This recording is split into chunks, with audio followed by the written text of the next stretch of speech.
to the lower part of Edinburgh. Now the area we're going to look at is called the Cowgate, ladies and gentlemen. So have a look out the window, whichever side you're sitting on now, look out and look down, and you're going to see these views coming up here. Here it comes. You see, it really is a bridge. A lot of Edinburgh's streets are built on top of one another to try and save space. Keep your eyes out here for the ghost of the hanged man, a man with burn marks round his neck where the noose strangled him. And coming up next on the left-hand side is Hunter Square. Here it is here, left-hand side, ladies and gentlemen. Now this is where they used to have punishments, whippings and floggings and stuff like that. And you'll see this church on the left-hand side called the Tron Kirk. Now, if you were found guilty of being a bad merchant, they would nail your ear to the door of that church. You'd have to stand there all day long. Eventually, you'd have to rip yourself free, usually leaving part of your ear behind you. And those that did so were known as rip-off merchants. That's where it comes from, rip-off merchants. So if you were buying something in Old Edinburgh, you'd always ask to see the trader's ear.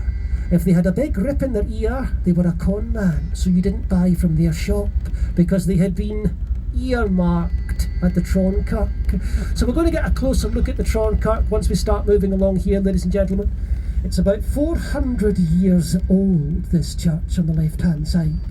It was partially damaged in the Great Fire of Edinburgh in the 1800s. The fire raged for 7 days and molten lead poured from the roof of this church, the Tron Kirk on the left. We're about to cross the Royal Mile, ladies and gentlemen. So as we start moving across the Royal Mile, have a look to the left-hand side up this street and you'll see St Giles Cathedral with a tall, rounded spire.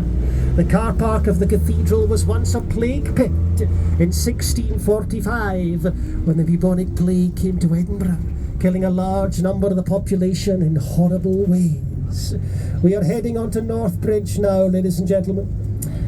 Now listen, I'm going to tell you a secret about this bus. Earlier on I mentioned a fire that happened here years ago. Well, someone died in the fire. An old granny. And her ghost is said to haunt this place. She was a very nasty, evil old woman. And she's an even nastier ghost in death. Now if anyone sits in the seat the granny died in, bad things happen.